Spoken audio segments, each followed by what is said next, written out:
Hello good evening everyone. तो आज से हम अपने चैनल पे एक नया सीरीज स्टार्ट कर रहे हैं जिसका नाम है कि मतलब हम लोग अभी जो आने वाला सेशन है 2024-25 उसमें जो अपना 12th का अपना पेपर होने वाला है, 10th का सारे एकेडमिक्स की हम क्लासेस यहाँ पे प्रोवाइड करेंगे। तो दोस्तों एकेडमिक्स के लिए आपका एक ही चैनल है जो 12th के लिए और 10th के लिए दोनों के लिए आपके लिए बहुत ही महत्वपूर्ण है। तो सबसे पहले हम लोग पहला क्लास स्टार्ट करते हैं जो कि आपका है इलेक्ट्रिक चार्ज। तो इलेक्ट्रिक चार्ज जो आपका क्लास है बेटा, ये आपकी पहली क्लास यहाँ पे से स्टार्ट हो रही है। बाकी सिलेबस वगैरह की बातें हम लोग बीच में करते रहेंगे, लेकिन हम क्लास स्टार्ट कर देते हैं सबसे पहले।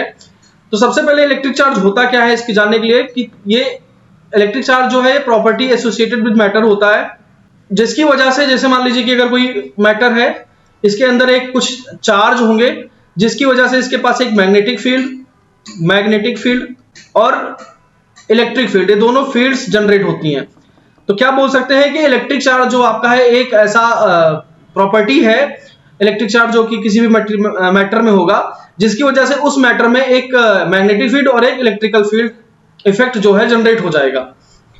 तो अगर हम आगे बात करें ओरिजिन ऑफ इलेक्ट्रिक चार्ज की कि ये कहां से ओरिजिन हुआ, तो आप लोगों को पता होगा जो बेटा एटम है, एटम जो है हमेशा न्यूट्रल स्टेट में होता है। हमेशा न्यूट्रल स्टेट में आपका एटम पाया जाता है। तो इसमें जैसे कुछ प्रोटॉन होते हैं, इलेक्ट्रॉन्स होते हैं और ये दोनों आपस में बैलेंस किए रहते हैं।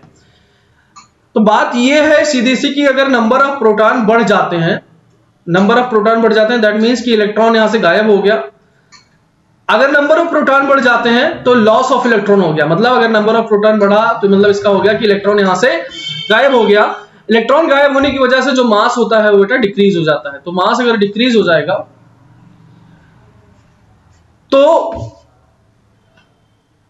वहां पे होता है कि इलेक्ट्रिक चार्ज जो है आपका कम हो गया। अब जैसे मान लीजिए कि यहां पे जो है नंबर ऑफ इलेक्ट्रॉन्स अगर ज्यादा हो जाते हैं प्रोटॉन से, तो यहां पे क्या हो जाता है, मतलब इसका मतलब सीधा सीधा ये हो गया कि कुछ और इलेक्ट्रॉन्स जो हैं बाहर से आके इसके सरफेस पे चमक गए होंगे। तो मतलब कुछ और इलेक्ट्रॉन आए जो कि सरफेस के ऊपर चमक गए। तो मतलब इसका क्या हो गया, मतलब कि इसने इलेक्ट्रॉन्स को गेन कर लिया। अब ये जो एटम है इसने इलेक्ट्रॉन्स को गेन कर लिया। तो किसी भी मास में अगर हम निकालना चाहें कि मास में चेंज कितना आया, तो हम ये बोल सकते हैं कि मास ऑफ इलेक्ट्रॉन और नंबर ऑफ इलेक्ट्रॉन्स जितने एक्स्ट्रा आए एक्स्ट्रा कम हुए उसी को हम क्या बोलते हैं, चेंज इन मास। मतलब जैसे मान लो कि अगर गायब हो रहे हैं तो कितने इलेक्ट्रॉन गायब हो रहे हैं, that number of mass and into mass का जो है आपका वेट। ये आपका क्या कहलाएगा, ओरिजिन ऑफ इलेक्ट्रिक चार्ज से आया रिलेटेड टॉपिक। और ये कहलाएगा चेंज इन द मास, इसके मास में कितना चेंज आया किसी भी एटम के। आगे हम बात करें टाइप, जो हमारा ये चार्ज होता है दो टाइप का होता है, एक पॉजिटिव चार्ज एक नेगेटिव चार्ज। पॉजिटिव चार्ज जो होता है, अगर कोई दो पॉजिटिव चार्ज आपस में है तो ये दूसरों को आपस में सेम चार्ज वाले, जैसे पॉजिटिव है या नेगेटिव है, तो ये आपस में दूसरे को रिपेल करते हैं। और अगर पॉजिटिव और नेगेटिव मतलब अपोजिट चार्ज वाले हैं तो ये आपस में दूसरे को अट्रैक्ट करते हैं। तो जहां पे देख सकते हैं यहाँ पे ये दोनों आपस में रिपेल कर रहे हैं, यहाँ पे फोर्स इधर की तरफ लग रहा है, ये फोर्स इधर की तरफ लग रहा है। और अगर तुम यहां देखना चाहोगे तो देखो ध्यान से, यहां पे देखना चाहोगे तो ये फोर्स आपस में दूसरों को दोनों अट्रैक्ट कर रहे हैं, क्योंकि यहाँ पे पॉजिटिव चार्ज है, यहाँ पे नेगेटिव चार्ज है। यहाँ पे नेगेटिव चार्ज है तो ये दोनों आपस में एक दूसरे को रिपेल कर रहे हैं। अगला अगर हम देखें यूनिट एंड डायमेंशनल फॉर्मूला की, तो बेटा हमारा जो इसका चार्ज का यूनिट एंड डायमेंशनल फॉर्मूला होता है, जैसे हमें पता है कि I बराबर dq बाई dt, ये हम आगे पढ़ने वाले हैं। I बराबर dq बाई dt, जो आपका ये I क्या है, आपका करंट है। तो करंट होता क्या है, rate of flow of charge को हम क्या बोलते हैं, करंट बोलते हैं। तो ये dq बराबर I dt हो गया, और I का जो होता है यूनिट एम्पियर होता है और dt का यूनिट जो होता है सेकंड होता है। तो एक एम्पियर इंटू सेकंड जो होता है कूलाम, ये कूलाम के बराबर होता है, जो कि चार्ज की यूनिट है। एक कूलाम जो होता है वो चार्ज की यूनिट कहलाती है, और एसआई यूनिट जो होता है चार्ज का क्या होता है बेटा, यहाँ लिखा हुआ है कूलाम। अच्छा, अब हम थोड़ी इसकी छोटी छोटी एसआई यूनिट की बात कर लेते हैं, जैसे मिली कूलाम, माइक्रो कूलाम और नैनो कूलाम। एक मिली कूलाम बराबर 10⁻³ सेंटीमीटर, एक माइक्रो कूलाम 10⁻⁶ कूलाम एंड एक नैनो कूलाम 10⁻⁹ कूलाम। तो अभी हम लोग बात कर रहे थे कि कूलॉम की।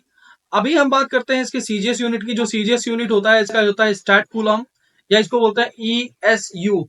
और अगर इसका डायमेंशनल फॉर्मूला देख ले तो हम क्या होता है, Q बराबर A इंटू टी। जो ए है तुम्हारा ए क्या है, एम्पियर को हम ए से रिप्रेजेंट करते हैं, और जो टी है सेकंड है, टाइम है, इसको हम टी से रिप्रेजेंट करते हैं। तो ये हो गया इसका डायमेंशनल फॉर्मूला, ये काफी इंपॉर्टेंट है, आपको याद रखना है। कूलॉम बराबर एक एम्पियर इंटू सेकंड होता है, और इसका डायमेंशनल फॉर्मूला ए इंटू टी होता है। ये एग्जाम में आपके आ सकता है।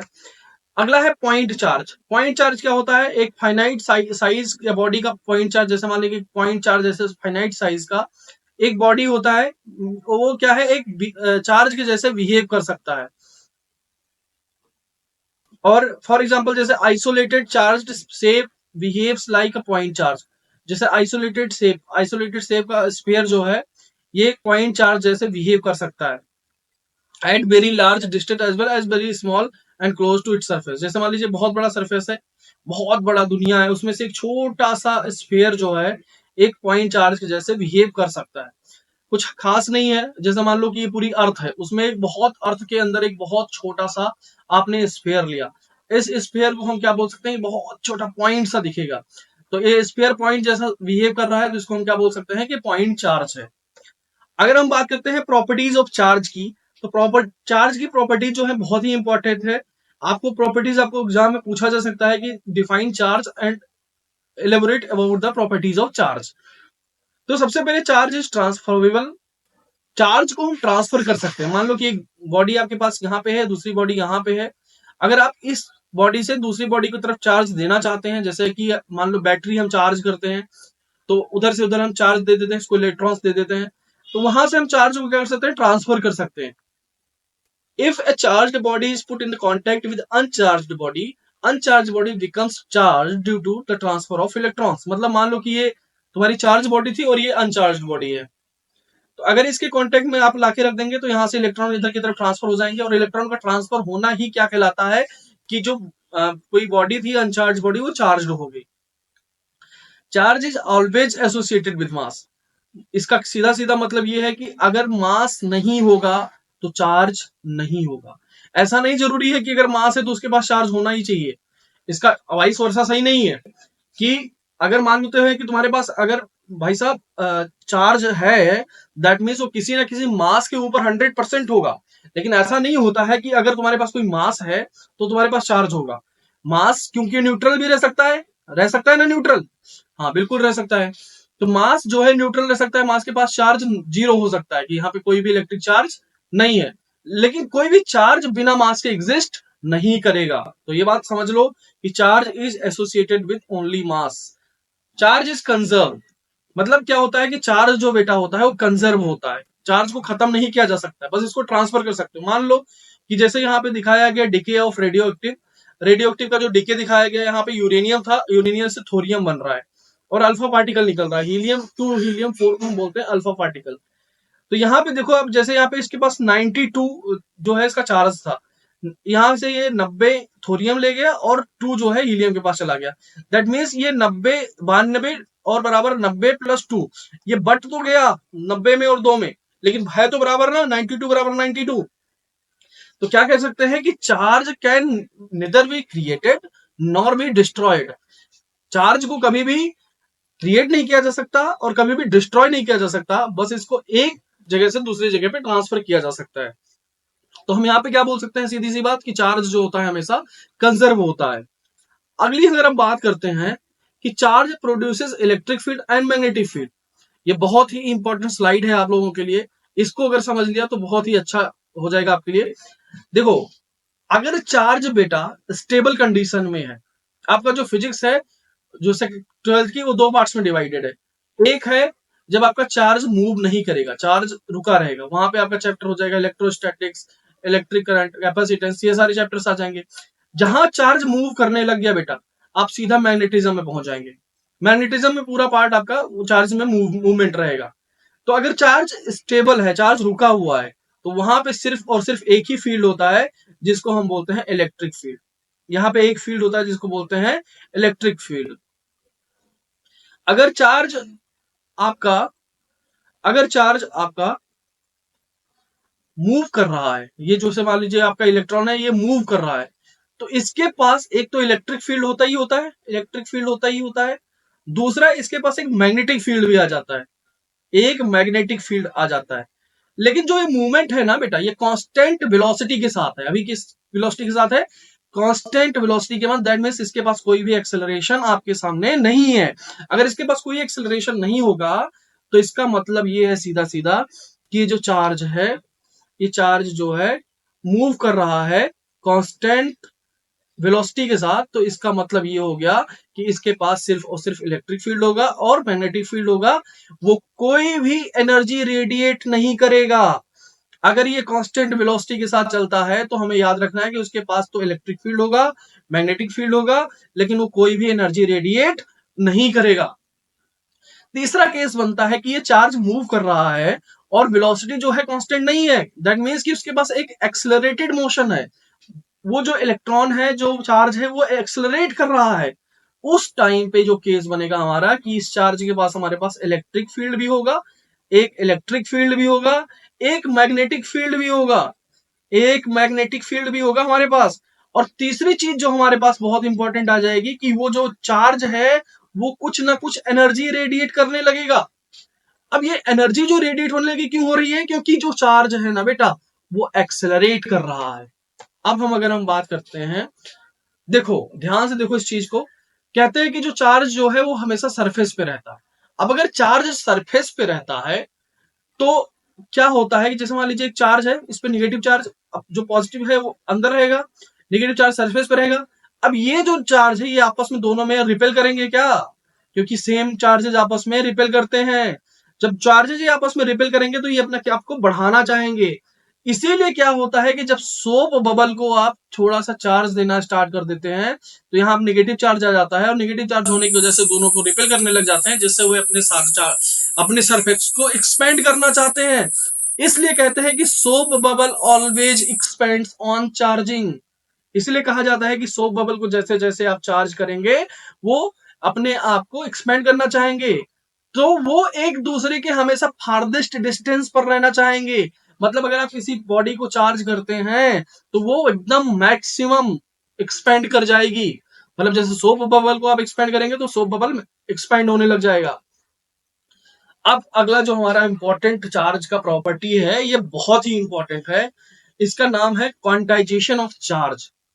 क्वांटाइजेशन ऑफ चार्ज का मतलब होता है कि कोई जो चार्ज है वो हमेशा एक नंबर में होगा, डिस्क्रीट नंबर, कोई वैल्यू होगी। पहली बात तो सबसे चार्ज की सबसे छोटी यूनिट जो ई होती है 1.6 इंटू 10⁻⁹ होता है, -19 होता है कूलाम। मतलब ये जो नंबर है ये हमेशा एक इलेक्ट्रॉन की वैल्यू है, मतलब एक चार्ज की वैल्यू है, और हमेशा ये एक नंबर में पाया जाएगा। मतलब ये इसका ही मल्टीपल होगा, हमेशा कोई भी चार्ज जो होगा इसी का मल्टीपल होगा। जैसे मान लीजिए कि 1 गुणे इलेक्ट्रॉन, 2 गुणे इलेक्ट्रॉन, 3 गुणे इलेक्ट्रॉन, मतलब ये 2 3 4 5 6 7 8, इसमें कोई भी एक पक्का नंबर ही होगा जिसके फॉर्म में जिसके साथ हम 1.6 मल्टीप्लाई कर रहे होंगे। तो हम ये कह सकते हैं सीधी सी बात कि जो हमारा चार्ज है वो कभी भी 2/3 इलेक्ट्रॉन या 5.3 इलेक्ट्रॉन ऐसे कभी नहीं हो सकता। क्यों नहीं हो सकता? मैंने बताया कि इसके पास एक डिस्क्रीट वैल्यू होती है। डिस्क्रीट वैल्यू मतलब बिना टूटे फूटे। तो ये जो इलेक्ट्रॉन है हमेशा किसके साथ मल्टीप्लाई होगा? किसी इंटीजर के साथ मल्टीप्लाई होगा। n बराबर 1 2 3 4 5 6 7 8। तो इसमें लिखा भी हुआ है कि चार्ज नेवर बी लाइक +-2/3, ये नेवर बी लाइक इसके जैसा कभी भी नहीं हो सकता। अभी अभी कुछ दिन पहले रिसेंटली एक पार्टिकल खोजा गया है, जो जिसका नाम है क्वार्क। और क्वार्क के पास जो चार्ज होता है +1/3 इलेक्ट्रॉन एंड +2/3 इलेक्ट्रॉन होते हैं। तो क्वार्क के ऐसा इलेक्ट्रॉन खोजा गया है, लेकिन जो क्वार्क खोजा गया है बेटा, ये फ्री स्टेट में अवेलेबल नहीं होते हैं। तो कह सकते हैं कि एक एक्सेप्शन है, जो कि होते हैं 1/3 इलेक्ट्रॉन और 2/3 इलेक्ट्रॉन में, लेकिन ये आप फ्री में एग्जिस्ट नहीं करते, फ्री स्टेट में एग्जिस्ट नहीं करते हैं। अब अगर हम बात करें कंपैरिजन ऑफ चार्ज और मास की, चार्ज जो है और मास में क्या कंपैरिजन हो सकता है? तो electric charge can be positive and negative and zero. जो चार्ज है वो पॉजिटिव भी हो सकता है, नेगेटिव भी हो सकता है और जीरो भी हो सकता है। लेकिन मास कभी भी निगेटिव और जीरो नहीं हो सकता, ये हमेशा एक पॉजिटिव क्वांटिटी ही होगी। Charge carried by a body does not depend upon the velocity of body.